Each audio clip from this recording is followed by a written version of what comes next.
One. There we go. All right. All right, guys. How are you doing? Welcome again to Ellipsis. My name is Ronnie. I am sorry for starting the stream late today, 5 minutes late. I just had an issue here with this lavalier mic that I've been using. I have to admit, I haven't quite gotten my act together regarding those lavalier mics. I've tried them in the last few streams. This one worked just fine, but then it just stopped working for me like 5 minutes ago, and I'm pretty sure it's something stupid and benign that I probably did wrong here, or maybe the battery ran out. I'm not exactly sure what happened, but I'm using my Zoom mic here at the moment. And yeah, I'm just gonna be close to it today while I'm talking, which I'm not gonna do all that often. Well, I am actually gonna talk about a bunch of stuff today, just because there was a bunch of things that I've been thinking about, and there are a bunch of things that I wanted to tell you guys because I actually have a very exciting announcement to make today about what's going to be happening in the next few months, actually, with this very channel that you're watching right now. And it concerns me going different places and bringing you my experience from those different places. Unfortunately, those different places are not going to be in the US, though I know, I have been posting pictures of my bus on Facebook and Instagram recently, and a lot of people who knew me from the time that I was working on it last year were like, oh, when are you come back and continue doing this? I was waiting to see you progressing and moving along. And if, by the way, if you're watching this and you don't know what I'm talking about, I'm also going to talk about that today. But yeah, and I was like, I'm sorry. The truth of the matter is that I was planning to come. I landed in Israel from the US already back last September. So that's, wow, in 4 months it's going to be a year.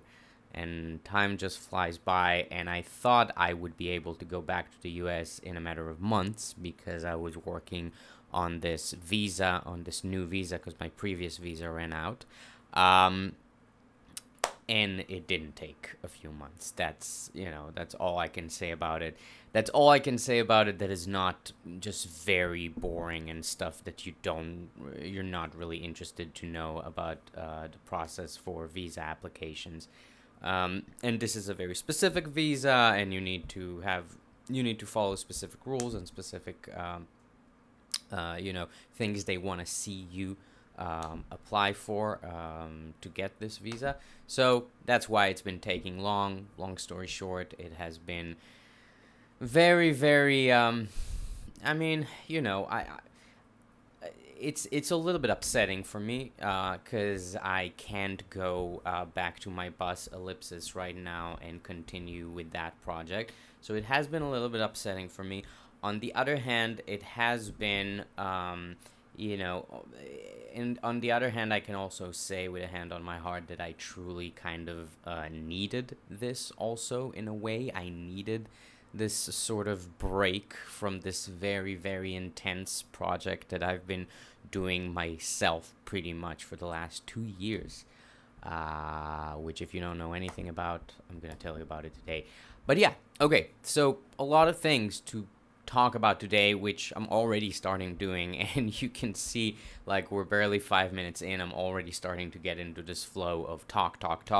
So this would be the time to also put a little bit of a break, a little bit of a stop to that, and play some music as we usually do at the beginning of this stream, which happens every weekend, every single Saturday, and then also every single Sunday. Saturdays are 12 p.m. Eastern Time, I work with New York time, even though I am here right now in the Middle East in Israel. But our Sunday streams, I remind you, are 12 p.m. Eastern time, and our Saturday streams are 12 p.m. Eastern time, and Sunday streams 11 a.m. Eastern time. So make your adjustments based on wherever you happen to be in the world at the moment. And yeah, and on Saturdays I usually do sort of jazz or more like written type of music. I'm actually going to talk a little bit today about why I think even calling it jazz is a little bit funny, but yeah, but it's mostly jazz standards. Today I decided I wanted to do like a bebop themed sort of, like I collected a lot of bebop standards, and I wanted to talk with you some more about bebop. I mean, we've talked about it before, but you know, it's just fun to talk about it again because bebop is a really interesting phenomenon in that happened in jazz and in music in general, music history in general, especially and if we're talking about music of the 20th century. Yeah. So let's play some. Oh yeah, yeah. And Sunday, I usually do a more experimental type of session with more experimental music. And this week, I'm also going to have another stream that's going to happen on Monday, actually. It's going to be something different than usually. But we'll talk all about that. For now, let's just play some music. Let's just warm up our fingers and our brains. Because I also need to get my brain warmed up in order to be able to play bebop. So, yeah.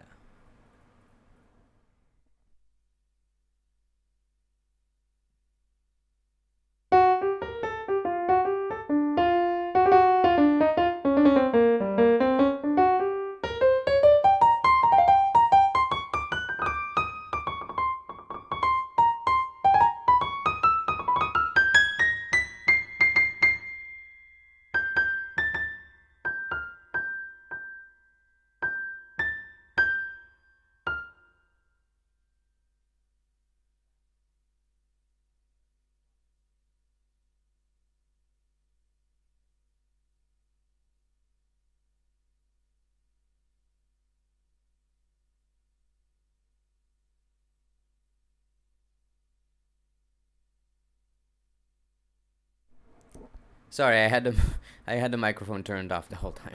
I wanted to say that I'm just reminding you that you have the chat function, which you can use to write to me wherever you're watching this on Facebook and YouTube, Twitch, blah blah blah. So feel free to use that and tell me hello and tell me that you're here. All right.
All right. Good. I'll remember to turn on the microphone. Next time. Or yeah, now. Yeah, that was Scrapple from the Apple by Charlie Parker. Yeah, and Charlie Parker is a very, very, very good place to start talking about bebop. Because he was definitely one of the big stars of the bebop era. Charlie Parker, legendary saxophone player, and we're also gonna mention another great horn player of the time, John Dizzy Gillespie. Dizzy was like his, nickname. He's more known as Dizzy Gillespie, who was a trumpet player. Also, very, very one of the giants of the bebop era. So we played Scrapple from the Apple by Charlie Parker. We're gonna play some things by Dizzy Gillespie as well today. And actually, kind of a funny. Well,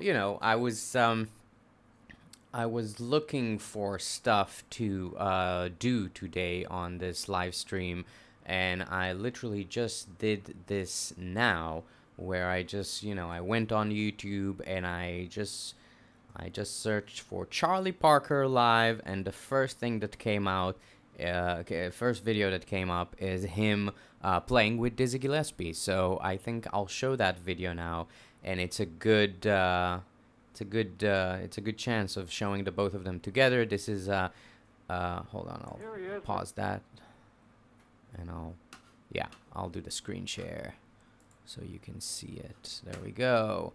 So this is from February 24th, 1952, and it says in color in brackets. I don't know if, well, I'm guessing that at that time they had color television, right? This was pretty much when it came, but it could also be recolorized. But no, probably it's an actual original color. But yeah, it's let's just listen to it, and in the meantime, what I want to do while you guys are listening to it, I'm gonna see if I can fix the mic thing again, and if not, we'll just continue the way we have been up until now. But for now, let me bring this down. Yeah, and he speaks a little bit at the beginning, the host, and then he introduces them. So yeah, you're gonna see it. Mr. Leonard Bennett. Come on, Leonard, my boy. Leonard Bennett. Well, this is quite an occasion, isn't it? Listen, what do I do about do I say, give me 5 or give me some skin, or is that stuff out of date? Well, that changes so fast, I'll have to look at the next issue of Downbeat to find out about it. Anyway, you got the awards, and it's right. Really quite an event. Well, it's quite an event in two senses, actually, because, in the music business, we've been practicing brotherhood for quite a long time.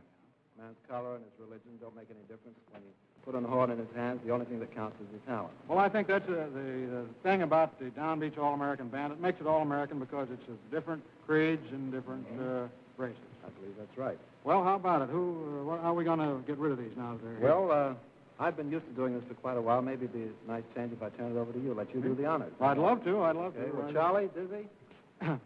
Well, here they are. This is Charlie Parker and the famous Dizzy Gillespie. Now, fellas, Leonard says I'm supposed to be the Toastmaster, the sort of the Georgie Jessel of jazz. So, Charlie, I want to award you now the Downbeat Award for the best alto sax man of 1951. Congratulations to you. Thank you. And Diz, this is to you from Downbeat for being one of the top trumpet men of all time. Congratulations, Diz. I mean, Dizzy, I got a little informal there. You boys got anything more to say? Well, Earl, they say music speaks louder than words, so we'd rather voice our opinion that way, if you don't I mind. think that'd be all right with everybody if you really want to do it. Good. Okay, now, while you fellows are getting us up there, I better tell the public that we're going to have some really torrid tempo with Charlie Parker, the alto sax, and Diz at the trumpet, and Dick Hyman's at the piano. They're going to play, what is it? I think it's Hot House. Hot House? Okay, fellas, let's go.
All right, so good news, everyone. I have managed to fix the lavalier mic thing. It seems like it. I mean, now you're hearing me through the lavalier mic and not through here. So yeah, there we go. My apologies about that. I guess this is still a learning curve, and I'm learning that these lavalier mics are a very finicky type of thing. So yeah, I'll remember that for the next time. We'll see how I can make it work better in the future. But anyway, yeah, now we're good. So just a couple of interesting things about this video. First of all, both Charlie Parker and Dizzy Gillespie, I mean, you can sort of see why they became those big stars of the time that they were. They're playing, both of them is very virtuosic kind of playing. Like, they're playing all these scales and really, really fast.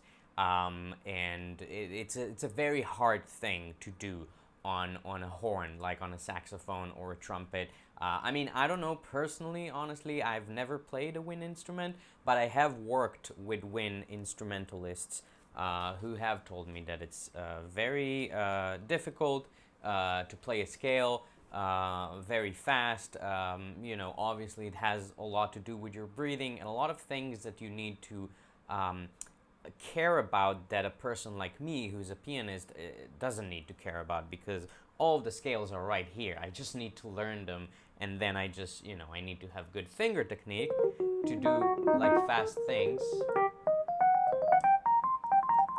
but it has nothing to do with like my breathing, and I can keep it going forever. And so it's more difficult for horn players. But on the other hand, they only have to do this one thing. They only have to do this melody thingy. They don't have to play the harmony like we do, like pianists do.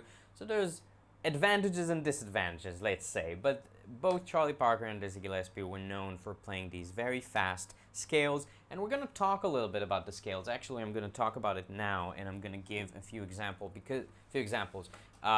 because, well, the reason that bebop was such a big thing, or rather, let me start from something else actually, and you'll understand how it all connects.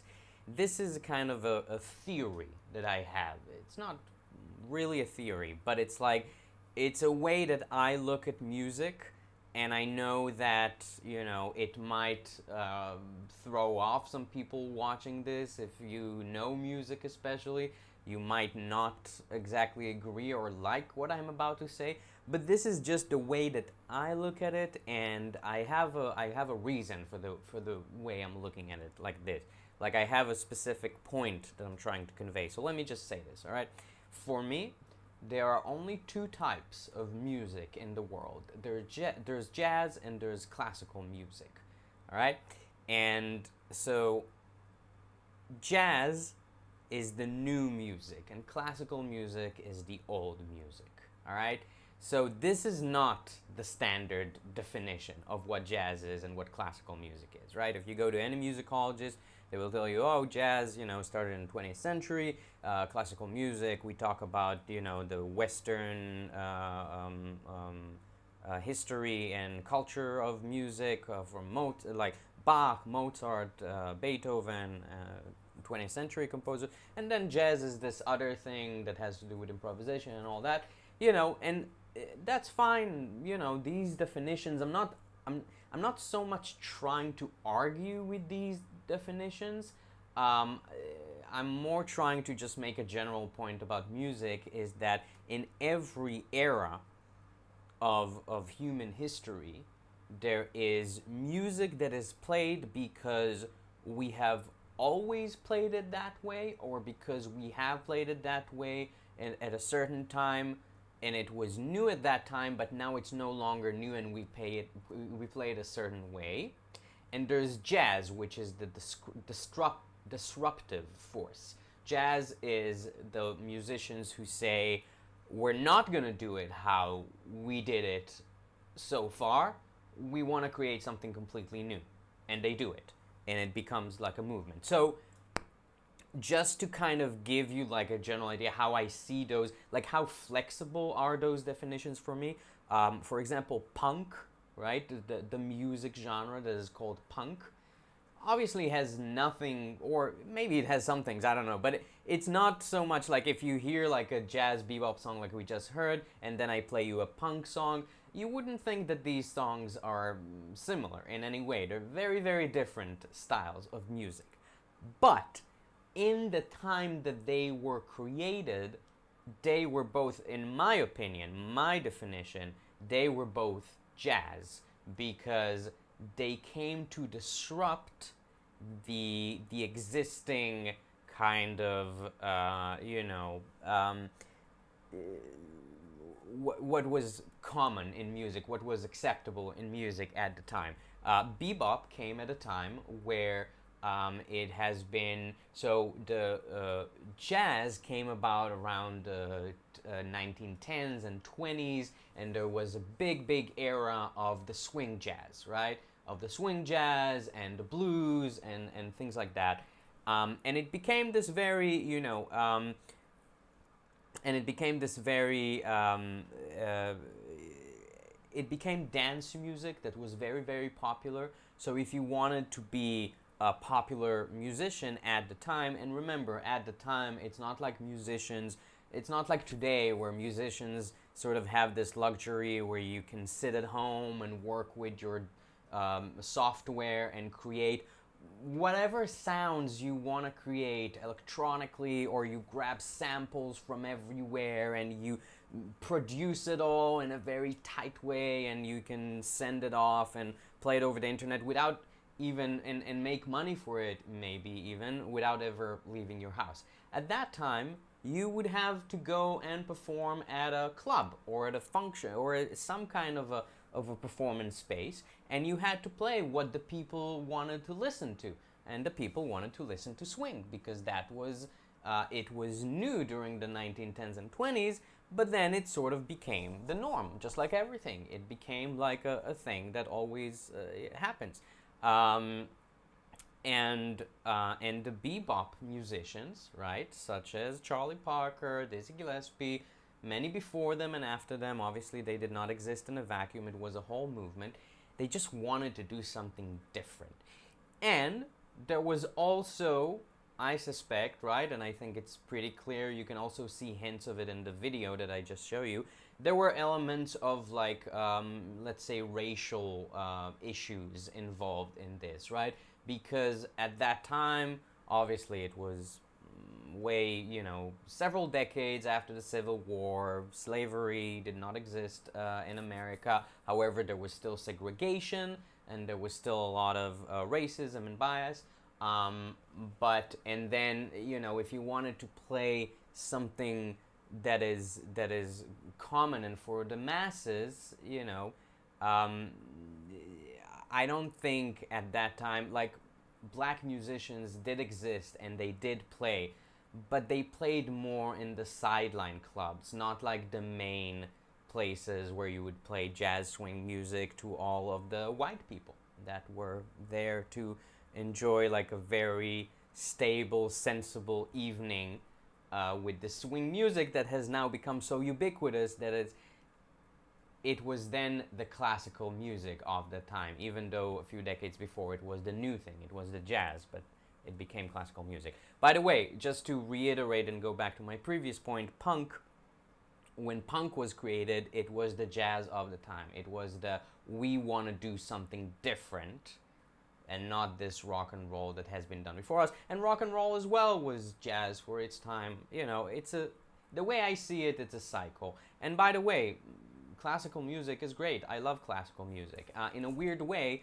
now that I'm playing bebop for you, I'm also playing classical music, because the bebop era has been a breakthrough era, but it has been a breakthrough era in the 1950s and 1960s, not today. We are quite a few decades later, and now it's classical music. And I started tuning recently to this guy on YouTube. His name is Andy Edwards. If you want to look him up on YouTube, he's a cool dude. I actually got some inspiration from him for this live stream because he just seems to You know, he just sits at home and he turns on the camera and he starts talking. And I was like, oh, you know, I can do that as well. I have been doing that, but I've been very stressed about trying to plan certain things for the stream. And now I'm more like, okay, if he can just turn on the camera and start talking, maybe I can do it as well. And this is what I'm doing right now, this very moment. But anyway, I listened to his music, not his music, sorry, about his YouTube channel. And he talks a lot about music. He's a musician and a musicologist and all that. And he talked about how bebop at the time when it was created, it was disruptive. It was just a bunch of, like, even the name bebop, right? What kind of a name is that? Bebop. Like, nobody sat down. In general, musicians don't, no musician has ever been, I'm going to create a new musical genre. No, no one has ever done that. Musicians are just bored with the, you know, what's happening currently in their field, because they are artists, and artists, we always get bored from what is happening right now and we want to create something new. This is why we are artists. This is why we have the creative spirit. So they wanted to create something new when they did the bebop thing, and so they brought on all these weird scales and all that, and these phrases that are not exactly, you know, one good example, actually, I should probably switch that, because that's what I also want to play next. But where is it? Oh wait, I'm past it. Oh, sorry, it's a G. Grooving High, which is by, where is it? There we go. Should be around here. By the way, I have, oh, there we go. Okay, and this is by Dizzy Gillespie, right? So, Grooving High, right? It sounds like this.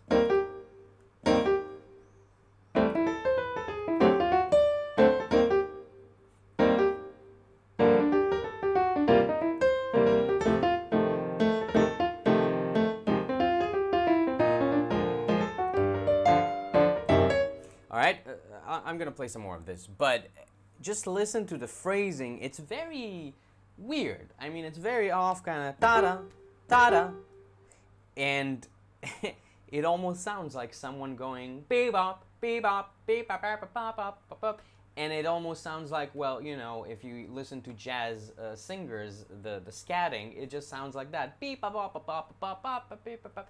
That's the jazz scat. Well, the story goes that at that time, when they started playing this music on stages, in clubs, and once again, no one has ever sat down, like the musicians didn't sit down and say, oh, let's create this new music genre, we're gonna call it bebop, let's just start running with this and see. No, didn't happen this way. They were just playing all those weird scales that they actually borrowed from classical composers of the 20th century, right? Like people like Scriabin and Stravinsky, and, like, you know, and they got these weird scales, which I can show you. It's very, even if you don't know music, right? If I play this chord, I can play a very standard scale on it, which would be like a B, an E flat major.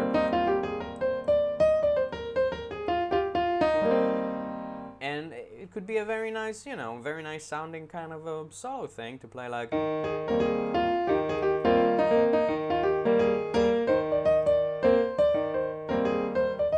Or I can play the pentatonic scale, or if I really want to be edgy, I can play the blue note scale.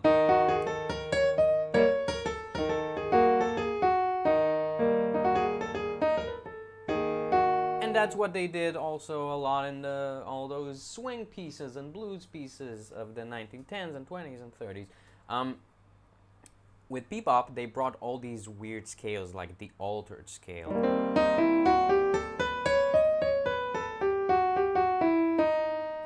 And you listen to it and you go like, huh. So it was weird music, it was very new.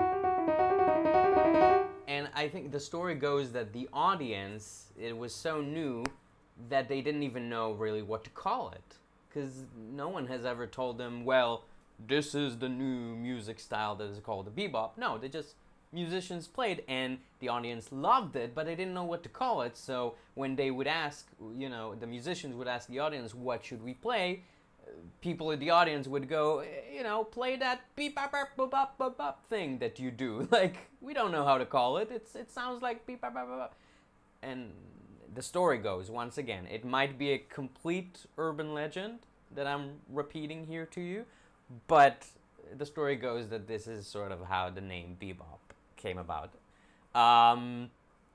Yeah, and for that time it was new. For that time it was jazz.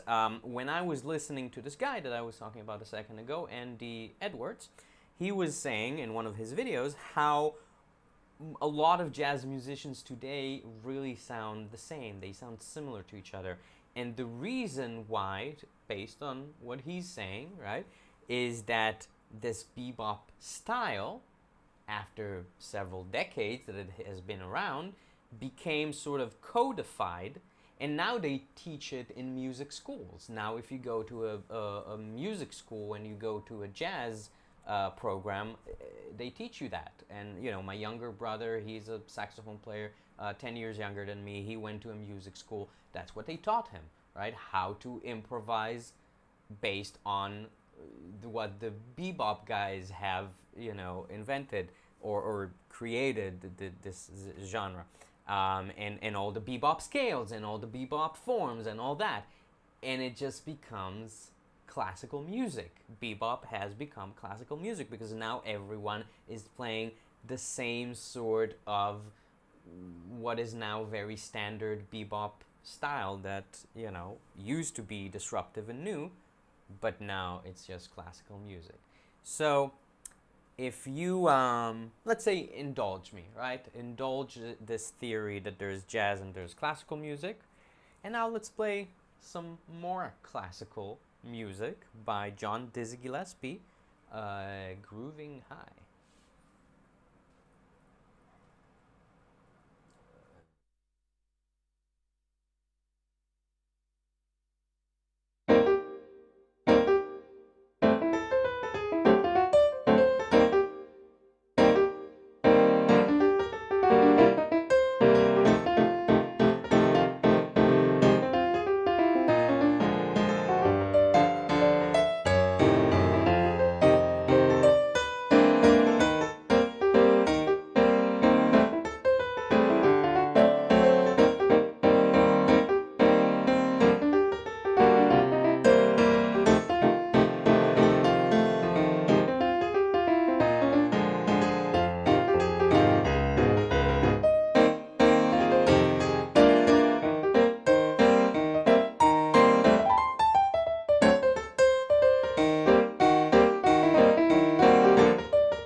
All right, all right, all right.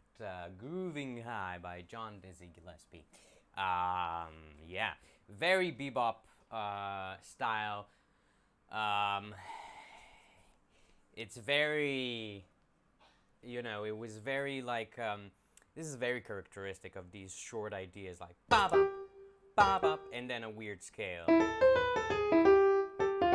And if we try to look at this scale, like it's supposed to be like an A minor scale, but then there's this G sharp in here. So there's a lot of sounds that you wouldn't usually get in a normal classical type of scale, like a major, a minor, or a mode. But this is why, this is what they try to do. They try to bring all these new sounds into the jazz tradition and sort of break the mold, right? And now it's been all these years and it's become something regular. All right, what else did I want to talk about? Let's see. All right, so I wanted to, let's see, we're about 45 minutes into the stream. I hope you're having a good time. Feel free to let me know in the chat and see what else I wanted to do today. All right, so yeah.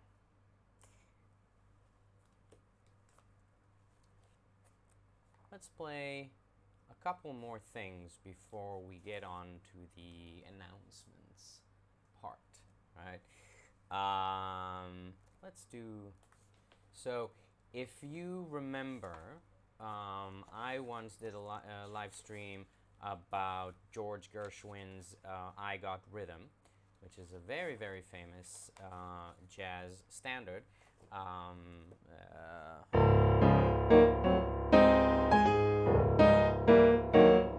so on. I Got Rhythm by George Gershwin. Very famous, a piece of it was kind of the swing era, right? It came from the swing era. George Gershwin wrote a lot of his music for songs for musicals that got turned into movies. Remember, this was also the beginning of the cinema era. But anyway, and by the way, right, once again, as I said, there's always some kind of a racial connotation. George Gershwin was white, and this is probably why one of the reasons. Of course, he was an immense talent. I'm not gonna argue against that. I love him. Was one of my favorite composers. But I don't know if a black George Gershwin, even in a liberal city like New York in the 1920s and 30s, would have been able to be this successful if he was black. But in the bebop era, those black musicians who, maybe weren't as respected by the establishment, but certainly loved by their own audience, who didn't care about their skin color. And you can hear it, by the way, oh yeah, I wanted to mention in the video that we watched, you can hear it at the beginning saying, we in music have been practicing brotherhood since forever, because we don't care what the color of your skin is, as long as you play good. That's the only thing that matters, and it is very true.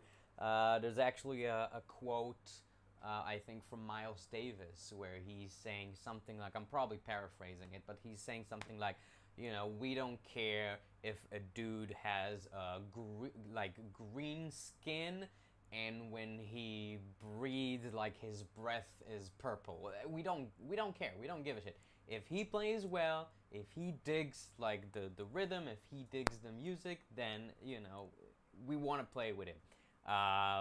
And yeah, so back to George Gershwin. He wrote I Got Rhythm, and then all those musicians in the bebop era, they took the chords of I Got Rhythm, and they took those chords and they wrote different melodies on top of them. So there's a bunch of jazz standards, bebop standards that are based on the chords of I Got Rhythm and on the structure of I Got Rhythm, which is basically two A parts followed by a B part followed by the same A part again from the beginning. If you don't know what an A part and B part is, it's very simple. It's just as it sounds. Like there's a part that is called the A part and we repeat it, so it's 2 times the A part, and the B part is a different, and then we go back to the A. So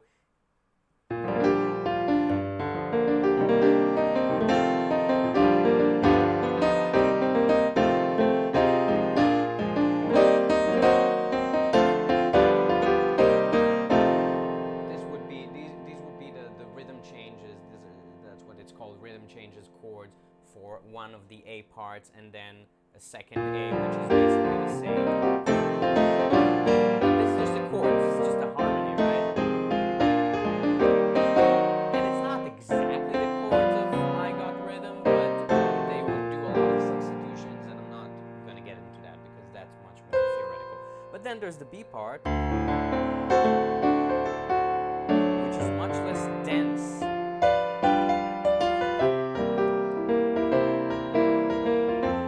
And a lot of times, like in this part, in this piece that I'm going to play in a second, called Oleo by Sonny Rollins, the B part doesn't even have notes written to it. It's just chords, and you can play whatever you want. And then back to the A part. Let's play the melody.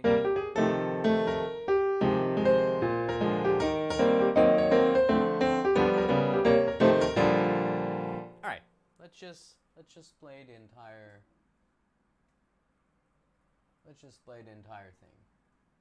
Yeah. Let's just play the entire thing. Oleo by Sonny Rollins. And you'll see what I mean.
There we go.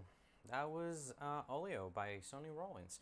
And yeah, we're actually gonna continue straight ahead. We're just gonna pummel straight ahead because I see we're almost at an hour, and I have a bunch of stuff I wanted to talk to you about. But it's good to pummel straight ahead because these same chords, all right, that I just played now for Oleo, right? So, right, the rhythm changes chords. Exactly, well, okay, not exactly the same chords, but you will hear the similarity. This is by Charlie Parker and Dizzy Gillespie, called Anthropology, right? Also a very well-known jazz standard of the time, and it goes like this.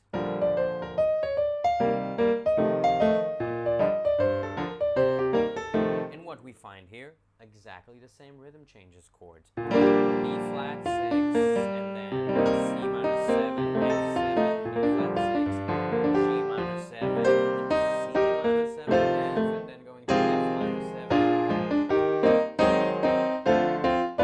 7. Like, I could play exactly the same melody that I just played with Oleo on these exactly same chords, and it would sound the same. So, and obviously these songs don't sound the same because sometimes they would have different rhythm to them, maybe different tempo as well. Some would be faster, some would be slower. A lot would be fast. A lot of the bebop style music was fast. I'm gonna play later something that is very fast from the bebop. But this is more like Anthropology is more like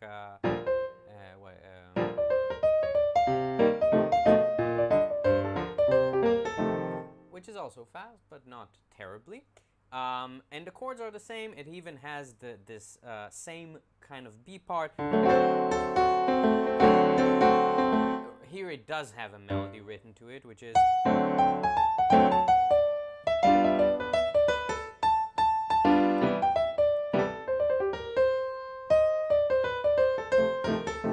Alright, but you're going to hear it a little differently because I'm also doing chord substitutions just to make it a little more interesting for myself. So, with all that, I'm just going to play, and I want you to listen to how similar these two songs that I just played, Oleo by Sonny Rollins and Anthropology by Charlie Parker and Dizzy Gillespie, they sound similar. They're on the same chords, they're on the same rhythm changes chords, they're just different in their expression. But this is very characteristic of the bebop style era, of the bebop style. And once again, no one has ever sat down and like decided that this is how it's gonna sound like. We're gonna take the Gershwin piece and we're gonna take the chords and we're gonna write our melodies. No, it was just a thing of convenience, because oftentimes when they would go and perform on stages, if you're not a big successful musician, you don't always have you know, a band, like your own band that follows you around. You just hire local musicians, and sometimes you don't even have the time to rehearse with them before the gig. And sometimes you just go on open stages. If you're not a well-known musician, you would go on open stages and jam sessions, and there it's even more impossible to rehearse because you don't rehearse before a jam session. The whole idea is that you come to the jam session and you just jam. So you need to have a kind of thing that you can tell people. You can't just play, you know, oh yeah, everyone can just play whatever they want. No, it would sound horrible, or it would sound like free jazz, which has its own merit, but it's usually not the type of music that people like to listen to. So they would have to agree on a structure, and since I Got Rhythm at the time was a very popular song, it was, you know, a lot of musicians would know how to play, they would know the chords. It was very easy to go like, okay, just play the same chords for I Got Rhythm, and then we'll play our weird bebop scales on top of them and come up with phrases like...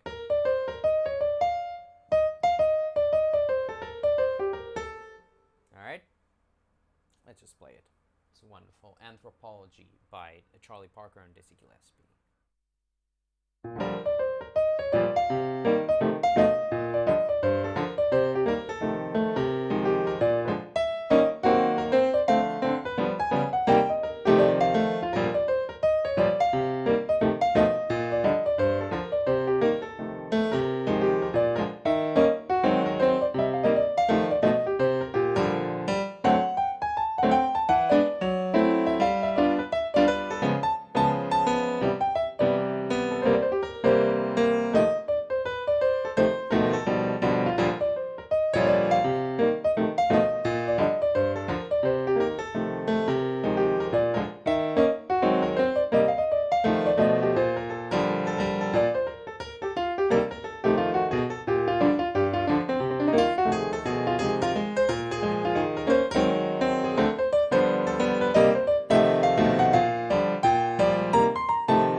Anthropology by Charlie Parker and Dizzy Gillespie.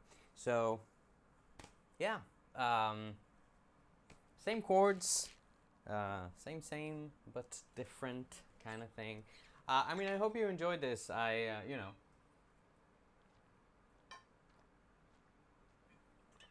I just had to have a drink of water. At this point, I'm just really playing around on these chords. And I think I mentioned it the previous stream maybe last week, but I had this sort of an argument with my brother who, as I said, he was taught music in an actual music school. I wasn't, by the way. I did go to a conservatory, but I was taught for 10 years actually throughout my childhood, from the age of 8 to the age of 18. I went to a conservatory and I studied classical piano technique, but I never studied like a whole music program with all of the theory and all of the, like, nobody ever told me to go and listen to a solo and get it out from hearing or stuff like that. Which is, it has the advantages and disadvantages, like everything in life. I know that my younger brother, who has done a type of program like that in his high school, he has much better hearing than I have. I'm a musician who's much more comfortable when I have a sheet of music in front of me that I can read. Or even if I memorize it, it's like I'm memorizing sheet music and then I just read it from my own mind. But it's not from hearing, not so much. Now it's a little more than in the past. I have learned to make my hearing better. But anyway, with my younger brother, we had this argument, or not really, like a big dramatic argument, just this disagreement where he told me, you wanna listen to how the original musician was playing this, and then, work out something based on what they wanted. And I'm like, no, that's not the way that I do it. I read the notes off the page. I don't care how the musician wanted it to sound. I want to make it sound my own way. And so, if I get, and sometimes I just get confused. So if I don't, and especially with these bebop things, some of the phrases are kind of difficult. They're kind of fast, and we're going to play confirmation in a second.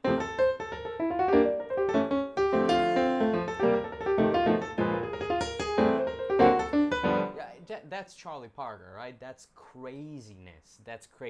All of these trills all the time. And true, maybe for a horn it's even more difficult, but for piano it's not easy either to do these kind of lines. But so if I get confused, I'm like, okay, I'm just gonna play it a little differently. So it's not gonna be. It's gonna be.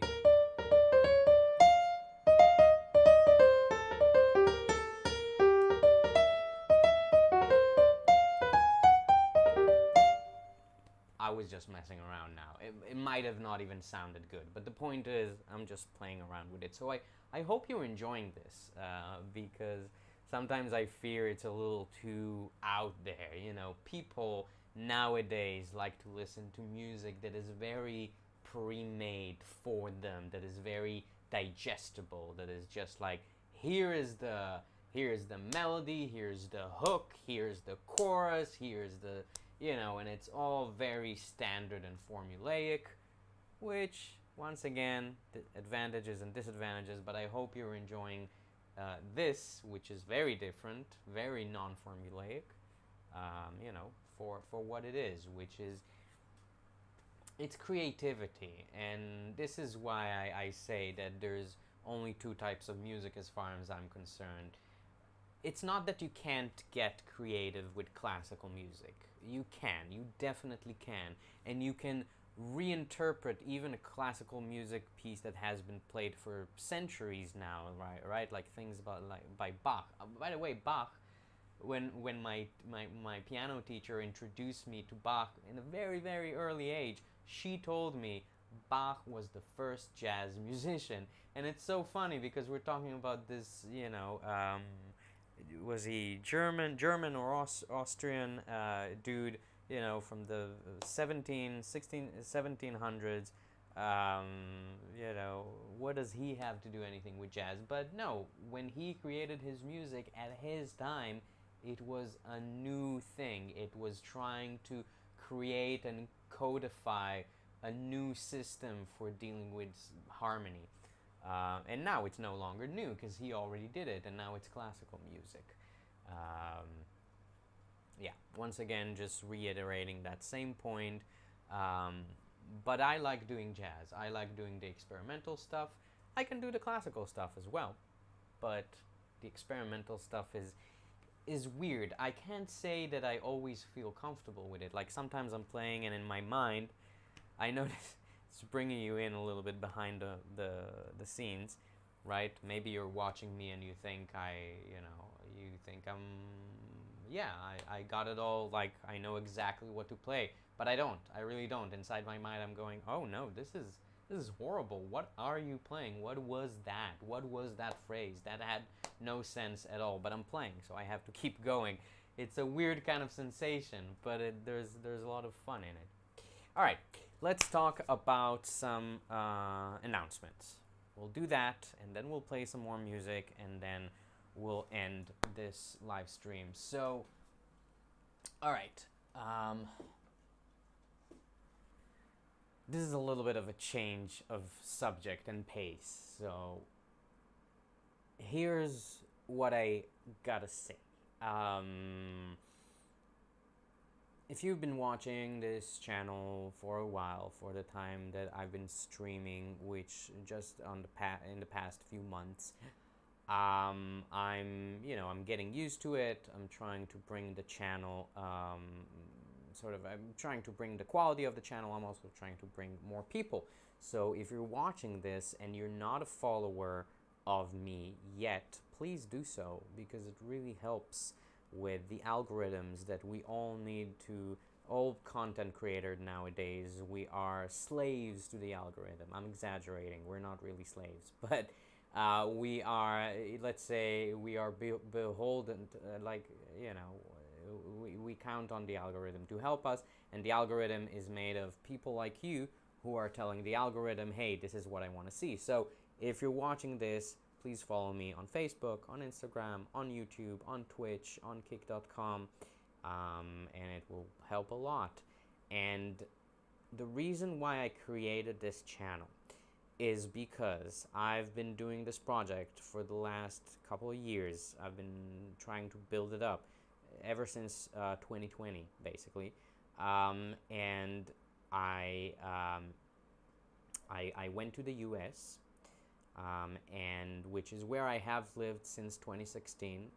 But then COVID came and sort of laid waste to my life in New York. It was just a difficult time, and I decided to leave. And I had nothing to do. My business was destroyed, and my music, I couldn't play it anymore. I couldn't rehearse with my band, etc., etc. So I decided to fly to the US, to Arizona, and buy a used school bus and renovate it myself, which I had no idea how to do, and I was completely out of my depth, and I still am to some extent. But 2 years later, after I've lived in this bus for 2 years and built it and ran into all sorts of difficulties and crazy stories, which I'm gonna tell you at some point. I feel like now I know a little bit more, maybe, about what I'm doing. It's always a curve. But my idea for this bus, which is called Ellipsis, by the way, which is why this whole project is called the Ellipsis Project, I wanted to build it not just as a home for myself, but also as a studio where I can work and create my music. And I also built this big door into the side of the bus. It's going to be a door. It's not yet. Right now it's just a big hole. It's just a big opening. But it's going to be a door that is going to open to the outside. It's like 8 feet by 6 feet, which for you watching who are not used to non-freedom units, as they are called, it's about... what is it? I've already forgotten, like, my conversions of after have lived in the U.S. for so long. But it's about, let's say it's about like 2 meters high and about 2.5 to 3 meters wide. Sounds about right. And that's gonna be the stage. So I'm gonna drive with my bus to wherever I wanna go, wherever there is a dirt road basically leading to the place, because I don't even need, like, my bus can drive on a dirt road, and then I don't need anything else. I have solar panels on the roof. They can provide me with electricity. I'm gonna have batteries. They're gonna, I'm gonna charge the batteries from the solar panels. I'm gonna have my own electricity, completely off the grid. So all I need is a dirt road. Just drive my bus somewhere, open up the stage, and perform. This is the vision that I have in my mind. It so far hasn't happened yet because the project is not completed yet. The bus is not ready. And the fact that I can't go back to the US right now, which is it's difficult for me to be in the situation because my bus is Ellipsis is waiting for me all the way in California, and she's being taken care of by people that I trust, but I can't go back to her and finish her and do all the things that I want to do. So I still have a few more months. I'm gonna finally submit my visa application in the next week or two, and then it's probably going to take 5 to 6 months until I get an answer if it's approved or not. Most of these visa applications for this specific type of visa do get approved, so I'm not terribly worried about that. It could be delayed. They could delay it by a few months because they need some additional proofs for me. I mean, look, it's the U.S. immigration, which is not. I mean, I've dealt with it ever since I was even thinking about moving to the U.S. back in 2013, 2014. I've gotten used to it. It's neither good nor bad. It's just bureaucracy, which is difficult for artists and people in general, actually. But yeah, eventually it's going to work out. Eventually I'll be able to go back to the US. Hopefully in 5 to 6 months from now, I'll get a response, and the response will be a yes, not oh, we need something more from you, but an approval, and then I'll be able to go back. But until that happens, and now we're finally getting to the big announcement after all this preview that I did. The big announcement is that in a month from now, almost exactly to the day, so we are now at May 20th, June 22nd, I'm going to board an airplane and I'm going to fly, not to the US, unfortunately, because I can't do that yet, but I'm going to fly to Europe. So not the new world, the old world. And I have I've planned a sort of journey for myself, and I have some decent ideas how it's gonna start, and sort of decent idea of some of the things that are gonna happen, but some of it is gonna be very unknown. And I'm gonna continue streaming all the while I'm doing this trip in Europe. So if you're watching this, and I mean, I don't know, if you've watched this, we're now more than an hour into the stream. So if you're watching this and you got to this point, you're probably interested in what I'm doing. But if you've watched until this point and you're like, oh, I'm not sure yet that this guy has anything to offer to me, just think of like what's gonna happen in the next few months, as I'm gonna travel in Europe and do like crazy things and bring you on with me on the journey. How fun is that going to be? It's going to be very fun for me and for you as well, hopefully. So here are some of the things that I want to do, right? So my first point, like where I'm starting my journey, is going to be in Italy. And in Italy, there's going to be I'm going to spend a few days in Rome. I've never been to Italy. I've never been to Rome. It's Rome. So you gotta see Rome if you're in Italy. So I'm going to go to Rome, and spend a few days there. And then I'm gonna go to Florence. And in Florence, my mom is actually, she's gonna have a residency there for 2 weeks in some village in Tuscany. And after that, she's gonna go and just be in Florence for a week, joined by her colleague and my aunt, and a bunch of people sort of joined in on this trip. We rented this Airbnb in Florence, and we're just gonna have a good time. That's gonna be for the first little bit of the trip. After that, I'm gonna continue to Geneva, Switzerland, and there's gonna be some exciting stuff happening there as well, but I'm not gonna tell you about this just yet. Just, wait for that. And then from Switzerland, I'm gonna go to Germany. This is, by the way, my mom is gonna be back in Israel by then. It's just gonna be me continuing solo.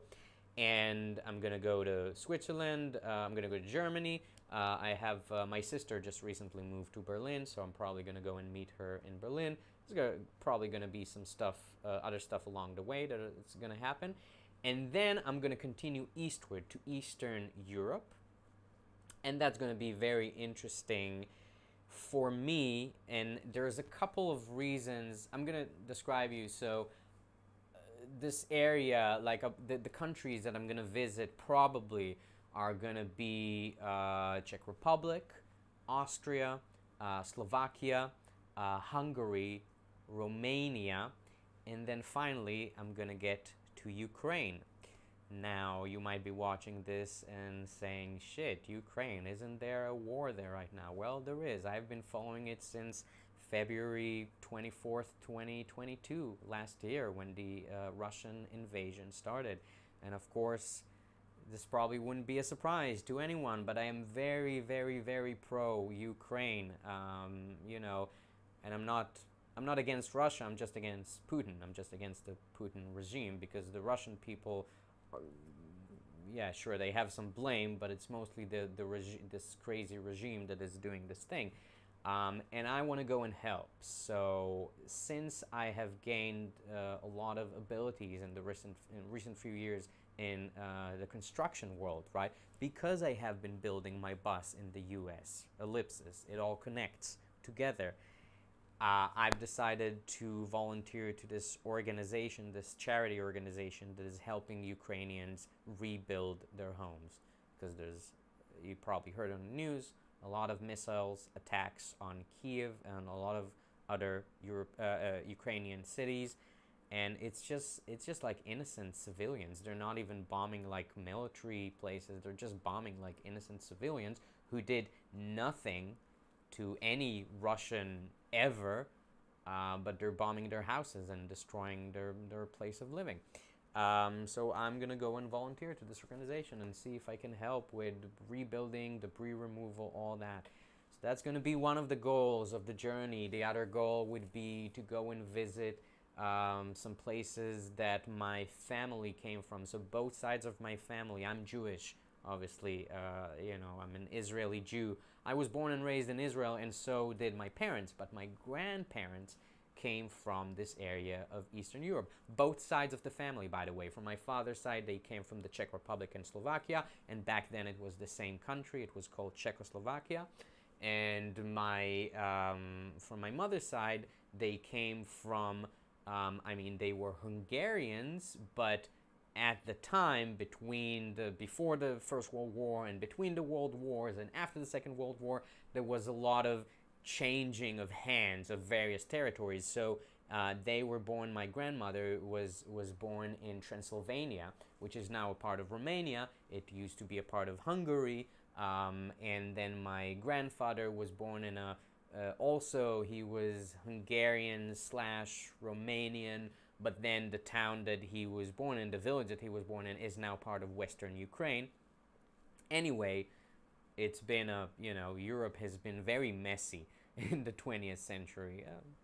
Still is, but I guess we're trying to get rid of all of those dictatorships. We're getting it done. It's taking well over a century, but we're getting it done, hopefully. And I'm just gonna do this very kind of roots trip. And then, the other goals are just to have a lot of fun and do a lot of exciting stuff for you guys watching this channel. And I'm gonna travel to European cities. I'm gonna try to play in the street, which is gonna be fun, because obviously my instrument, the big piano, I'm not gonna carry this piano over with me, and it doesn't lend itself. You can't just carry a piano down the street and just put it somewhere. I mean, you can, but it requires a lot of logistics. If it's an electric piano, fine, you can do that, and maybe you can have some effects. But what I'm gonna do is I'm gonna find, there are places where there are pianos in the street that are just there, and people can come and play. So I might try and do that and stream that. I might try and rent rehearsal rooms with local musicians, because this is also something that I've wanted to do. The whole idea of the Ellipsis project is to collaborate with local musicians wherever I go. So that's also something I want to do. And yeah. And I don't know, there's going to be other things that are going to pop up along the way. I'm sure of it. They've already started to happen. So there's going to be a lot of stuff on this journey. And it's going to happen very soon, in a month from now. So I hope you stay tuned to this channel, because very, very soon you're not going to see this backdrop that you've been seeing so far of my room here in Israel.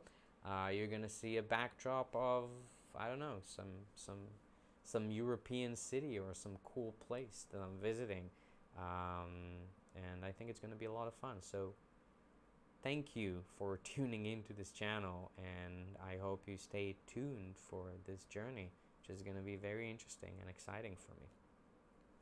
All right, and that was the announcement, and gosh, time is fun when you're having flies. We only have 5 minutes left for this stream, so I better get on to playing one more thing by Dizzy Gillespie, and then we'll end this broadcast. And I hope that you join me tomorrow. I think maybe tomorrow I'll do some more things that I plan to do today, and I haven't had the time.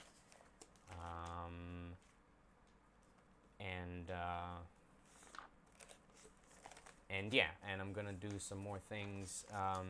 I wanna start to show you the story of the whole bus part of the project.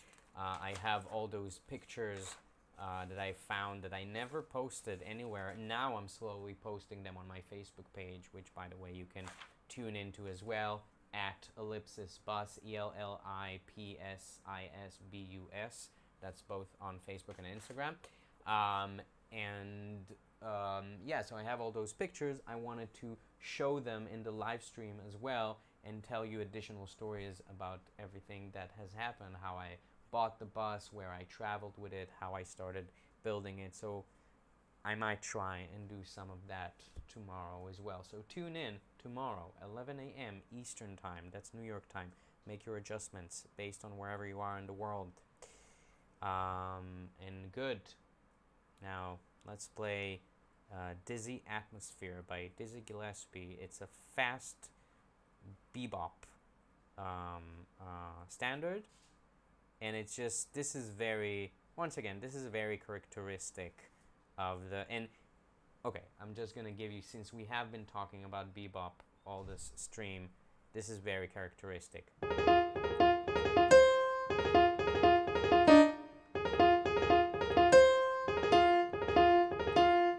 This is the melody, right? And then there's a B part, of course.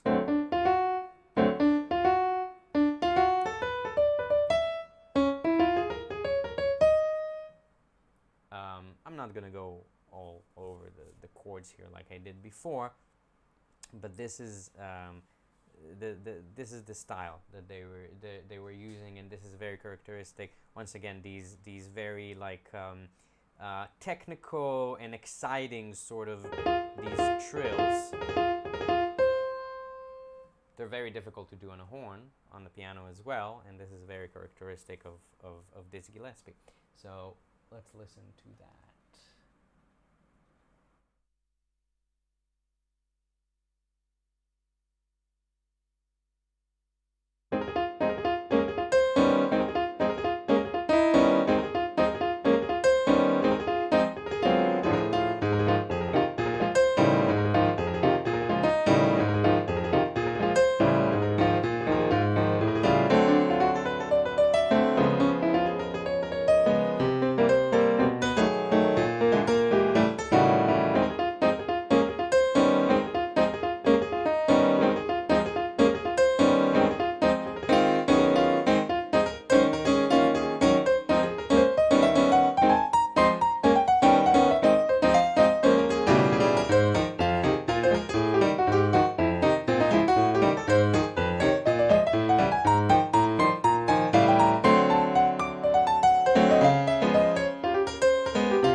All right.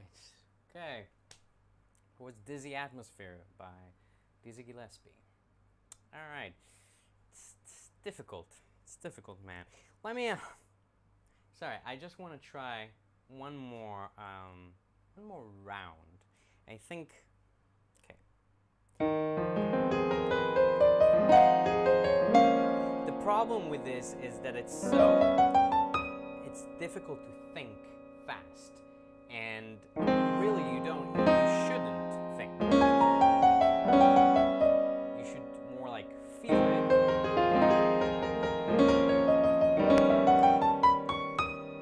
And honestly, I wasn't sure that I managed to do it. So.